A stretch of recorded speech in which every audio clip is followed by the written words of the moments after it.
Bismillahirrahmanirrahim. Assalamualaikum warahmatullahi wabarakatuh. Terima kasih saya sampaikan kepada pemakala atas penyampaian makalahnya pada hari ini. Dan juga terima kasih kepada seluruh mahasiswa yang telah aktif dalam diskusi pada materi filsafat positivisme pada hari ini.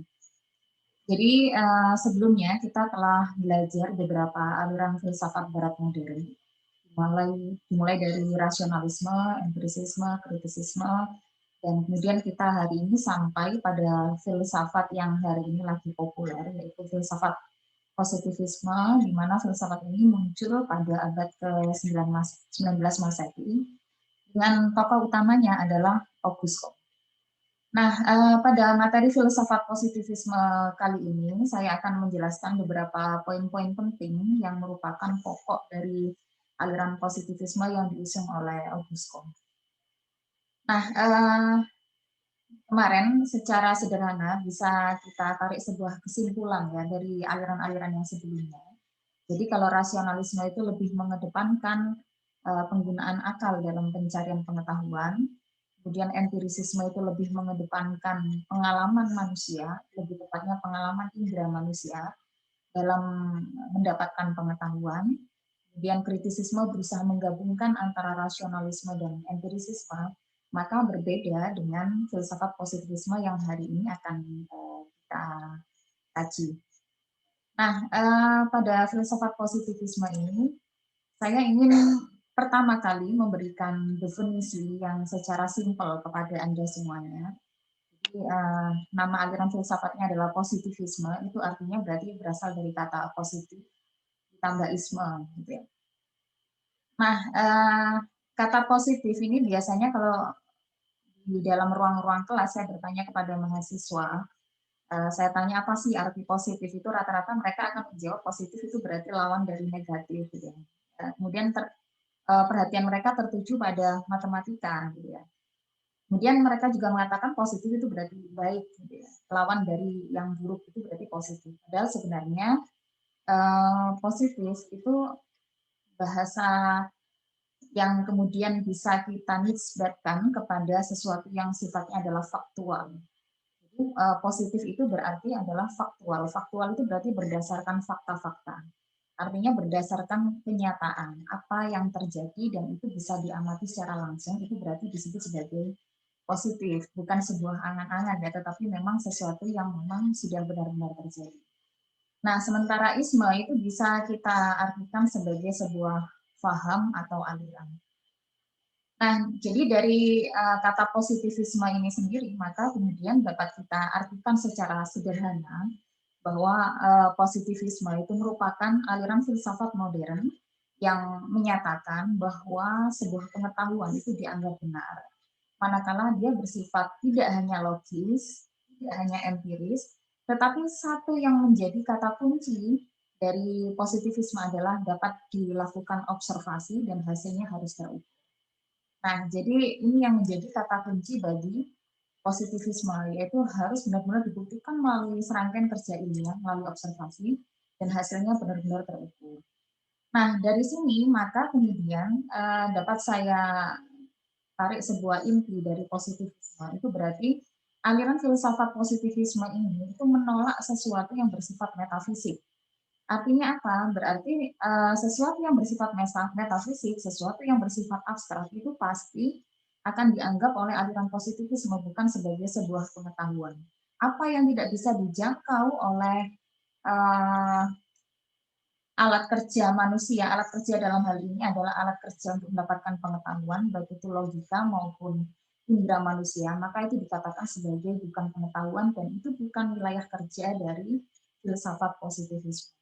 Jadi intinya aliran filsafat positivisme itu tunjukkan sesuatu yang bersifat fakta, diobservasi, dan kemudian hasilnya benar-benar terukur. Itu baru kemudian dinyatakan sebagai sebuah kebenaran oleh positivisme. Nah, pengetahuan itu berbeda dengan ilmu ya. Kalau pengetahuan itu berarti sesuatu yang kita ketahui. Tetapi pengetahuan itu akan menjadi sebuah ilmu manakala kita sudah melakukan penyelidikan secara ilmiah dan ketika dibuktikan hasilnya memang benar-benar benar gitu ya. Nah itu baru pengetahuan itu dikatakan sebagai sebuah ilmu pengetahuan.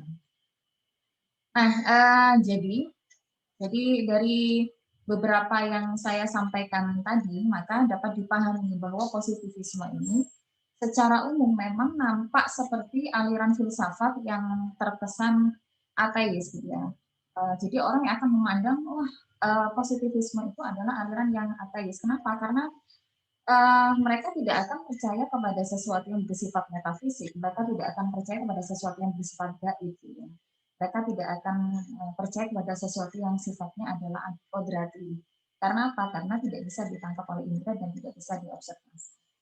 Nah, oleh karena itu, maka ketika kita uh, berbicara kepada orang-orang aliran positivisme ini, maka jangan sekali-sekali kita berbicara tentang segala sesuatu yang bersifat abstrak atau bersifat teologis. Sebagai contoh, misalkan kita berbicara kepada orang-orang positivisme tentang surga dan neraka. Kita bicara tentang malaikat misalkan, atau kita berbicara sesuatu yang hal yang gaib lainnya, maka oleh orang-orang positivisme itu pasti akan ditolak mentah-mentah dan dikatakan itu bukan sebagai sebuah pengetahuan. Baik, kemudian saya lanjutkan ya, ini jadi tadi sebagai sebuah pengantar pertama, maka kita perlu mengetahui terlebih dahulu inti dari definisi positivisme itu seperti apa, dan kemudian mari kita merujuk kepada munculnya aliran positivisme. Jadi seperti yang saya katakan pada materi-materi yang sebelumnya, jadi setiap aliran filsafat yang muncul itu tidak didasari atas ruang hampa sejarah. Semuanya pasti ada sejarah yang melingkupi, yang melatar belakangi hingga muncul aliran-aliran dalam filsafat barat modern. Nah, munculnya aliran positivisme ini sebenarnya adalah sebagai bentuk respon dari filsafat-filsafat yang sebelumnya, yakni rasionalisme, empirisisme, dan juga kritisisme. Jadi positivisme ini menganggap bahwasanya selama ini manusia itu terjebak pada pemikiran-pemikiran yang sifatnya masih teologis dan metafisis. Gitu. Teologis dan metafisis dalam hal ini artinya adalah mereka masih terjebak kepada hal-hal yang sifatnya bukan fakta yang benar-benar itu bisa dijadikan sebagai basis pengetahuan yang mantap gitu ya bagi aliran positivisme. Mereka ingin melahirkan sebuah epistemologi yang baru yang kemudian itu bisa kebenarannya bisa diyakini dan dinyatakan valid gitu ya karena memang didasarkan atas cara kerja ilmiah yang begitu ketat. Nah, sebenarnya memang aliran positivisme ini memang lebih populer dimunculkan oleh Auguste Comte. Tetapi sebenarnya penggunaan istilah positivisme itu pertama kali digunakan oleh partner kerjanya ya, terutama mungkin bisa disebut sebagai guru ya, dari Auguste Comte yaitu Saint-Simon. Jadi Auguste Comte ini pernah menjadi asistennya Saint-Simon. Itu sekitar tahun 1825.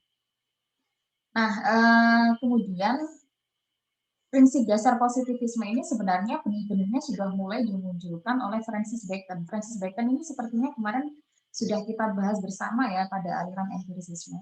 Jadi dia seorang yang empiris tetapi dia memunculkan benih-benih positivisme. Di mana Francis Bacon seorang filsuf yang dari Inggris ini sekitar abad ke-17 itu dia menyatakan bahwasanya akal itu tidak boleh terburu-buru menarik sebuah kesimpulan.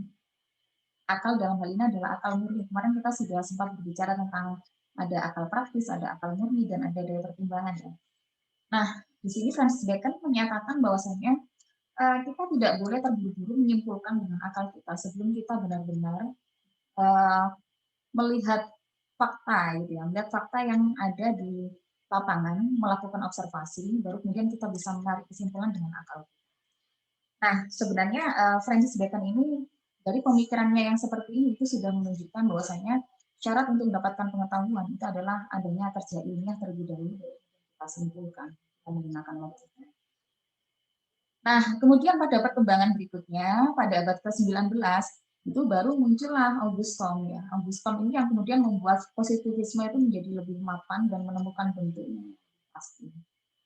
Nah, karena Auguscom ini adalah orang yang kemudian begitu getol uh, menampakkan cara kerja positivisme ini, maka kemudian Auguscom ini dikatakan sebagai bapak positivisme.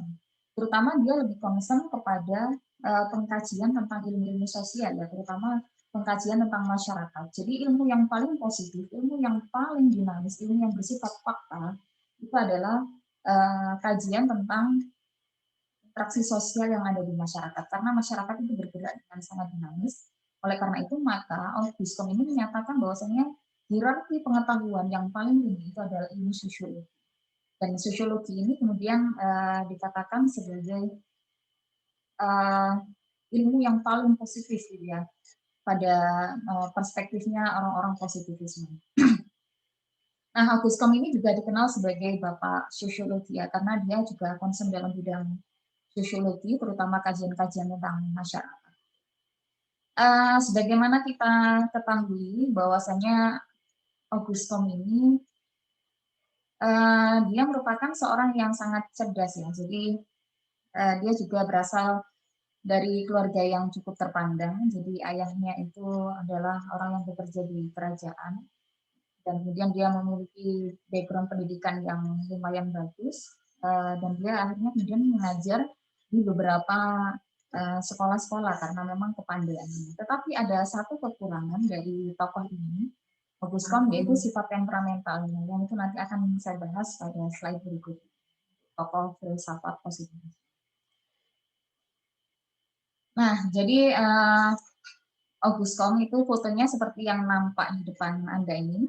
Jadi Auguscom itu nama lengkapnya adalah Isidor Augustin Marie van Xavier yang biasanya populer disebut sebagai Auguscom. Dia adalah orang yang lahir pada abad ke-18 akhir, sehingga kemudian saya katakan bahwasanya positivisme ini lahirnya pada abad ke-19 karena memang pemikirannya Auguscom ini mapan pada abad ke-19. Seperti yang saya katakan tadi, dia adalah anak dari seorang pegawai kerajaan, ya, yang beragama Katolik, dan agama Katoliknya sangat taat sekali. Dia pernah belajar di Politeknik Paris tahun 1814 sampai 1817, dan kemudian dia pernah mengajar di beberapa sekolah dan di akhir hayatnya dia meninggal karena kanker. Sebenarnya ketika kita bicara seorang tokoh filsuf itu sebenarnya juga tidak lepas, ya, dari sejarah hidupnya yang kemudian yang senantiasa ini ya bagus-bagus, tetapi juga filsuf itu juga memiliki sejarah yang mungkin agak kelam, gitu ya, seperti tokoh Auguscom ini. Jadi Auguscom ini dia memang sangat pandai, tetapi kekurangan dia itu adalah sikapnya yang sangat temperamen, yang terkadang bisa saya katakan jiwanya itu kurang stabil. Tetapi ada sesuatu yang unik yang itu mungkin tidak dimiliki oleh beberapa ilmuwan-ilmuwan yang lain, gitu ya. Saya katakan unik karena apa? Karena di tengah-tengah kesetresannya, di tengah-tengah gangguan jiwanya, atau di tengah-tengah temperamentalnya itu justru kemudian Auguscom ini melahirkan beberapa karya-karya yang sangat monumental, gitu ya. Salah satunya adalah Kursul Filosofi Positif yang kemudian hari ini marak dikaji oleh ilmuwan-ilmuwan barat. Jadi kemajuan teknologi hari ini sebenarnya tidak lepas dari positivisme yang diusung oleh Auguscom. Nah, sejarah kelam yang saya maksud di sana adalah terkait dengan masalah ini, ya, masalah asmaranya Auguscom. Jadi Auguscom ini karena sifatnya yang demikian, maka kemudian mungkin secara kehidupan itu sangat sulit untuk mendapatkan pasangan hidup. Jadi kemudian Auguscom ini memilih untuk menikahi seorang pelacur yang bernama Caroline Massey. Pernikahannya ini bertahan sampai 17 tahun karena memang di awal pernikahan memang cukup indah, ya, tetapi karena memang sifat temperamentalnya Auguscom yang tidak terkendali ini dan sering mungkin mengalami gangguan, gitu ya, gangguan jiwa, maka kemudian namanya seorang istri itu pasti tidak akan betah. Hanya kemudian memutuskan untuk meminta cerai kepada Auguscom. Nah, ketika istrinya ini meminta cerai kepada Auguscom, ini malah kemudian membuat Auguscom ini mengalami semacam gangguan jiwa yang cukup hebat, gitu ya. Dia mengalami stres yang luar biasa, gitu, karena istri yang begitu dicintainya ternyata meminta cerai kepada dia karena memang istrinya sudah tidak betah lagi dengan Augustus. Nah, di tengah kesetresannya itu maka kemudian dia menghasilkan karya yang luar biasa gitu ya. Dia menulis beberapa buku. Kalau kita mungkin ini berbeda dengan kita. Kalau kita mungkin ketika kita lelah, kita stres gitu ya, mungkin kita akan lebih memilih untuk refreshing gitu ya, traveling atau mungkin bahkan kita memilih untuk tidur saja. Nah, berbeda dengan Augustus ketika dia stres malah dia menghasilkan karya yang luar biasa. Nah, pernah suatu kali ketika dia sudah bercerai dengan istrinya, kemudian uh, ketika dia bepergian ke luar wilayah Prancis maksud saya, itu dia bertemu dengan seorang gadis. Saya lupa ya gadisnya siapa itu namanya. Nanti mungkin bisa di search sendiri di Google. Jadi kemudian Augustus ini mencintai perempuan yang ia temui gitu. Jadi ketika mencintai perempuan yang ia temui, kemudian ia sering berkirim surat dengan perempuan tersebut. Dan anehnya pada saat itu perempuan itu juga seolah memberikan harapan. Gitu. Dan dia membalas semua surat-surat dari Augustus itu. Nah, ketika Augustus merasa semua surat-suratnya itu dibalas oleh perempuan itu tadi, maka dia meyakini bahwasanya perempuan itu memang ada rasa dengan Augustus. Sehingga kemudian Augustus itu menyampaikan perasaannya kepada perempuan itu. Nah, tetapi sayangnya perempuan itu ternyata hanya PHP gitu ya, ternyata tidak menerima, gitu, tidak menerima cinta dari Augustus. Nah, ini yang kemudian membuat Augustus itu menjadi patah hati. Nah, ketika dia patah hati ini, dia mengalami gangguan jiwa lagi gitu ya. Jadi sejarah tokoh itu tidak diwarnai dengan sesuatu yang serba mulus, tetapi pasti ada sisi-sisi ini ya, sisi-sisi kelam, mungkin ada sisi-sisi romantisme gitu ya, dan lain-lain. Nah, kemudian perempuan ini ketika dia menolak cintanya, terus tidak lama setelah itu perempuan itu meninggal karena sakit. Nah, ini malah kemudian membuat Augustus itu semakin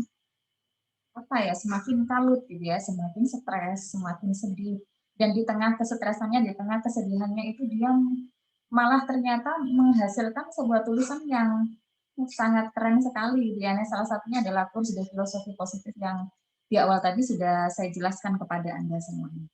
Nah, inilah bedanya antara kita dengan Augustus ya, atau mungkin bedanya antara Augustus dengan beberapa orang yang lain. Jadi di tengah kesetresannya, di tengah gangguan jiwanya itu ternyata dia malah menghasilkan karya-karya yang luar biasa gitu ya.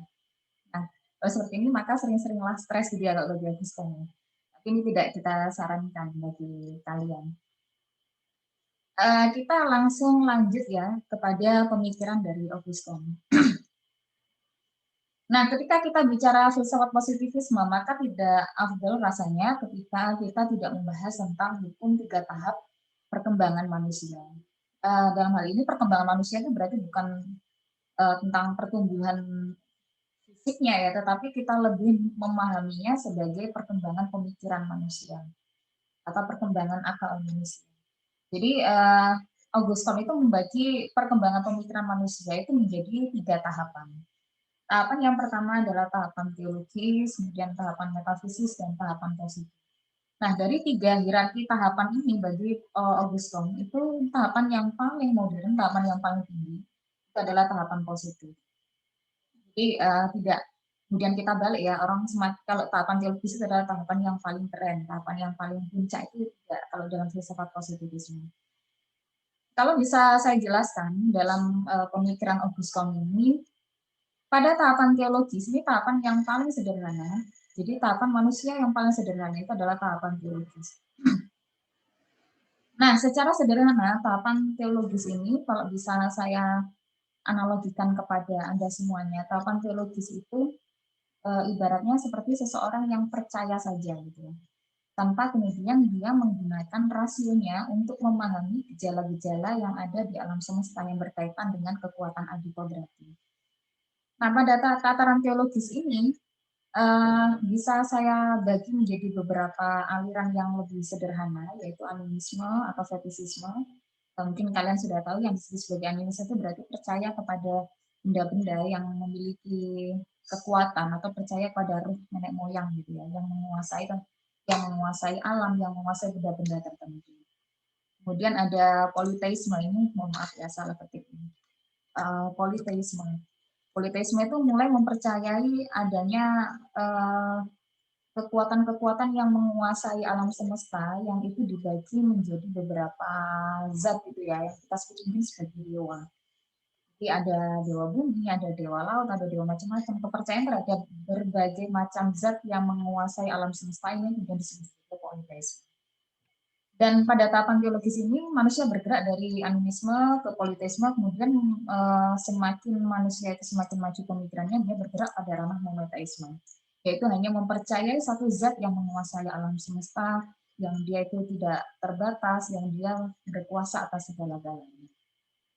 Nah, pada tahapan teologis ini, kalau dianalogikan oleh Kom, itu seperti tahapannya anak TK, gitu ya. Seperti seorang manusia yang dia masih TK. Kenapa masih TK? Karena orang biasanya pada anak umur segitu, pada masa-masa anak TK itu biasanya ketika diomongin sesuatu itu pasti percaya saja gitu. Sebagai contoh misalkan ketika anak saya usia TK misalkan, itu ketika saya bilang kepada dia, ayo cepat tidur, kalau kamu tidak segera tidur nanti Momo akan menggendongmu gitu ya. Dan secara otomatis maka dia akan begitu saja percaya bahwa memang kalau dia tidak akan memejamkan matanya maka Momo akan menggendong dirinya gitu ya. Nah pada tahapan teologis ini percaya saja, dia tidak menggunakan logikanya untuk memikirkan benar nggak sih ada nenek Momo itu seperti apa sih misalkan dan seterusnya. Jadi percaya saja. Nah, orang ketika pada tahapan teologis ini, ketika hanya percaya saja dan masih belum berkembang pemikirannya itu dikatakan seperti anak yang masih kecil, anak yang masih tingkatan TK. Nah, ini berbeda ketika kemudian manusia semakin modern, mereka beranjak dari tahapan teologis menjadi tahapan metafisik. Nah, pada tahapan metafisik ini itu berbeda dengan tahapan teologis. Kalau teologis itu hanya sekedar percaya, maka kalau dalam tahapan metafisik ini manusia itu mulai mempertanyakan tentang alam semesta, mulai mempertanyakan tentang zat yang menguasai alam semesta. Misalkan dikatakan bahwasanya alam semesta ini adalah diciptakan oleh Tuhan gitu ya. Ada zat yang kemudian menguasai alam semesta, yang mengatur alam semesta. Dan dia mulai memikirkan, mulai merenungkan gitu ya, terkait dengan kejadian-kejadian alam dan dikaitkan dengan zat yang menguasai alam semesta. Jadi dia bergerak lebih maju dengan mengedepankan rasionya untuk memahami zat yang menguasai alam semesta yang dikaitkan dengan fenomena-fenomena yang ada di dalam. Nah, pada tahapan metafisis ini kalau dianalogikan oleh Augustin itu seperti orang yang sudah SMP gitu ya. Biasanya anak SMP itu ketika diomongin sesuatu, biasanya dia tidak akan mudah percaya kadang-kadang ya. Kadang-kadang dia akan mempertanyakan tentang banyak hal gitu. Ketika diomongin sesuatu, malah dia akan balik bertanya gitu. Balik bertanya, menanyakan segala hal tentang segala sesuatu yang dikatakan itu. Nah, kemudian pada tahapan yang paling modern itu adalah tahapan positif, di mana pada tahapan positif ini orang tidak lagi mengurusi hal-hal yang sifatnya adalah metafisik atau segala sesuatu yang sifatnya itu omong kosong gitu ya kalau dalam bahasa positivisme. Dia tidak mau lagi terjebak pada pemikiran-pemikiran yang abstrak yang tidak pasti. Manusia itu harus bergerak maju dengan mengedepankan cara kerja ilmiah itu pada tahapan positif. Pada tahapan positif itu seperti apa? Ya, seperti ketika kita melakukan kerja ilmiah untuk menemukan suatu kebenaran pengetahuan. Mulai dengan mengobservasi gitu ya, membuktikannya, kemudian menarik kesimpulan dengan menggunakan rasio. Nah, tahapan positif ini itu yang kemudian dikatakan sebagai tahapan yang paling modern, tahapan yang paling tinggi dari tahapan-tahapan yang lainnya. Nah, oleh karena itu maka pada ketika orang itu berpikir secara positif, mendapatkan pengetahuan itu dengan tidak mudah percaya begitu saja tanpa dia membuktikan secara langsung dengan observasi, maka itu dia dikatakan sebagai tahapan yang positif, dan ini tahapan positif itu bagi Augustin dikatakan seperti orang yang sudah dewasa. Nah, kemudian ada pertanyaan penting ya di sini. Jadi kalau memang positivisme itu mensyaratkan adanya observasi, di mana observasi itu kan pasti melibatkan indera manusia atau pengalaman-pengalaman manusia. Maka kemudian akan ada pertanyaan lanjutan ya. Kalau memang positivisme itu cara kerjanya seperti itu, maka kira-kira apa sih bedanya antara positivisme dengan empirisisme gitu ya. Nah, dari sini bisa saya jelaskan bahwasanya kalau empirisisme itu hanya lebih mengedepankan pengalaman indrawi manusia. Hanya sekedar mengalami dan hasilnya itu masih berupa data yang kemudian masih dirapikan gitu ya hasilnya. Yang penting pokoknya mengalami saja, hasilnya seperti apa ya ditunjukkan apa adanya, itu empirisisme. Berbeda dengan positivisme, dia mengalami tetapi kemudian ada cara kerja yang lebih panjang ketimbang empirisisme yang hanya sekedar mengalami secara indrawi, tapi dia melibatkan cara kerja ilmiah melalui observasi yang ketat, yang melakukan riset ilmiah yang begitu ketat juga gitu ya. Kemudian baru menarik kesimpulan. Nah, dari hasil observasi dan cara kerja ini yang dilakukan oleh positivisme ini, satu hal yang tidak dimiliki oleh empirisisme, yaitu terukur. Sebagai contoh, misalkan ada dua orang, yang satu namanya anggaplah Paijo gitu ya, Paijo itu orang empirisisme, dan satu Tukiem, misalkan Tukiem itu orang yang beraliran positivisme. Nah, saya bilang kepada Paijo dan juga Tukiem, kira-kira air yang mendidih itu seperti apa sih kira-kira gitu. Bagaimana rasanya? Maka antara Paijo dan Tukiem, Paijo yang empiris dan Tukiem yang positif itu memiliki cara kerja yang berbeda. Jadi si Paijo ini karena dia seorang yang empiris, dia mengandalkan pengalaman indranya ya, sehingga ketika ingin mengetahui kebenaran air yang panas itu seperti apa, maka dia melibatkan indranya benar gitu. Apa yang dilakukan oleh Paijo? Maka yang dilakukan oleh Paijo adalah dia mencelupkan tangannya ke dalam air yang mendidih dan kemudian mengatakan kepada saya bahwasanya ternyata air yang mendidih itu panas gitu ya setelah dia mencelupkan tangannya. Nah, ini karena benar-benar harus mengalami secara langsung secara empiris dengan indranya gitu ya. Nah, berbeda dengan Tukiem. Tukiem ini di sini karena dia seorang yang positif, dia selangkah lebih maju.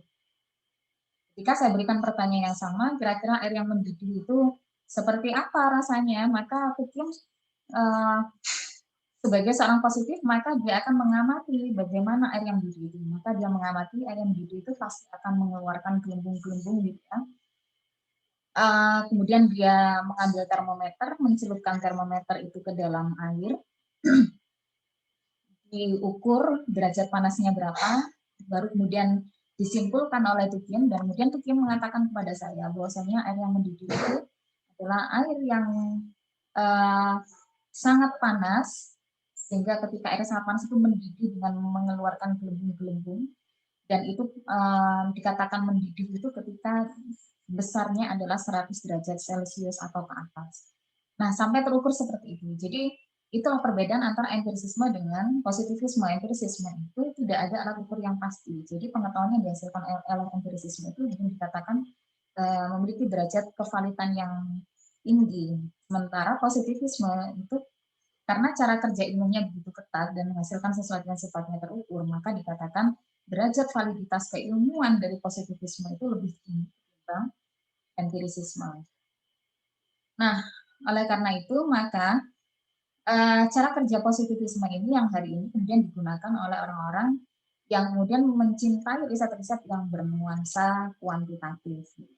Nah, nanti kalian ketika pada semester akhir pasti akan mengerjakan skripsi, data tugas akhir. Nah, tugas akhir itu nanti akan dibedakan menjadi dua pendekatan, yang satu adalah kualitatif, dan yang satu adalah kuantitatif. Nah, kuantitatif ini lebih mengarah kepada positivisme. Saya lanjutkan, kemudian berkaitan dengan pengetahuan ilmiah dan hierarki ilmu positivistik. Ini sebenarnya sekilas pandang saja ya, jadi kita kenal ada 3 macam pengetahuan manusia. Yang pertama adalah pengetahuan sains, yang kedua adalah pengetahuan filsafat, dan yang ketiga adalah pengetahuan mistik. Nah, apakah ketiganya ini berbeda? Tentu saja berbeda. Perbedaannya pada apanya? Tentu yang lebih pasti adalah berbeda epistemologinya atau cara mendapatkan pengetahuannya.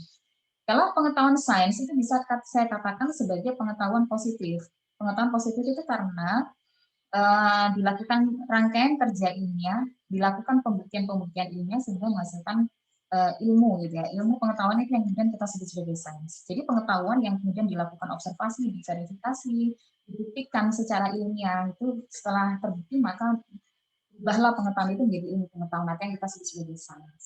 Nah, sains itu pasti objeknya atau yang kita kaji itu selalu bersifat empiris. Paradigmanya itu adalah paradigma positif gitu ya. Metodenya sains itu berarti metode yang menggunakan rangkaian kerja ilmiah gitu ya.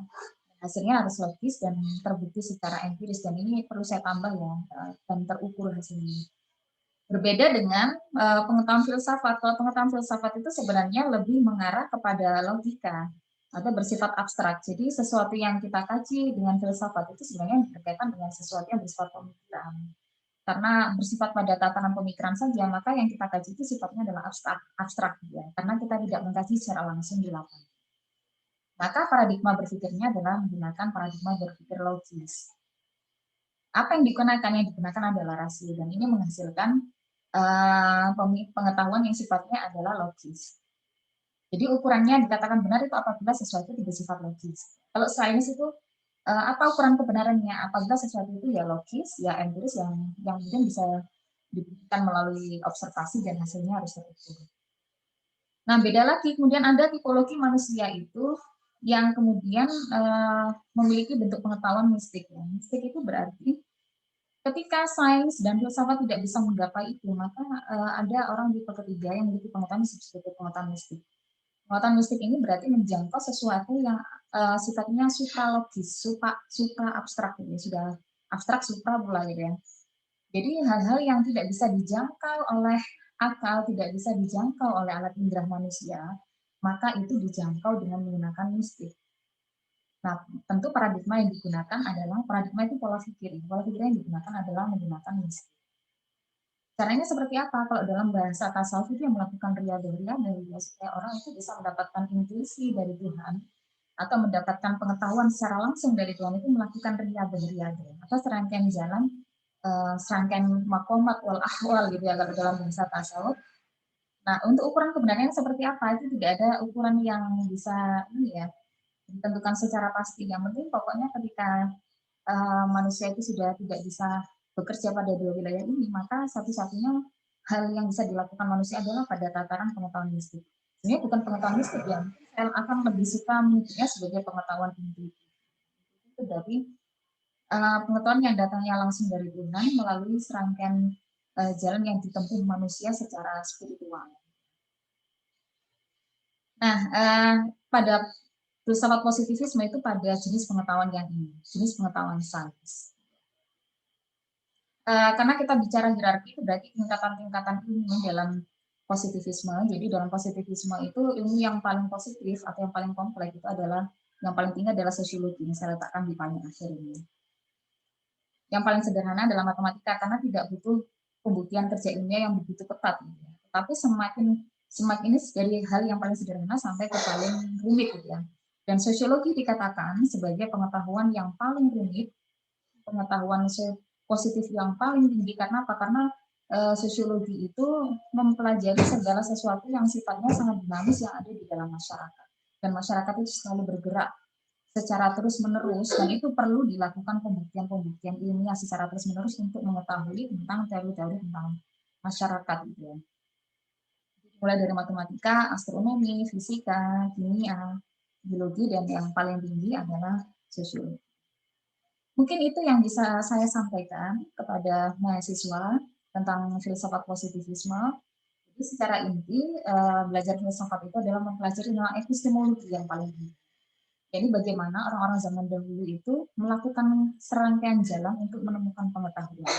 Ada yang menemukan pengetahuan itu dari akalnya, ada yang menggapai pengetahuan itu dari pengalaman indranya, ada yang berusaha menggabungkan antara akal dan juga indera, dan yang hari ini kita pelajari adalah mendapatkan pengetahuan dengan cara kerja ilmiah untuk menghasilkan sains, yaitu melakukan serangkaian kerja melalui observasi, gitu ya, melalui riset ilmiah. Dan kemudian di akhir kita lakukan konklusi atau penarikan kesimpulan dengan menggunakan.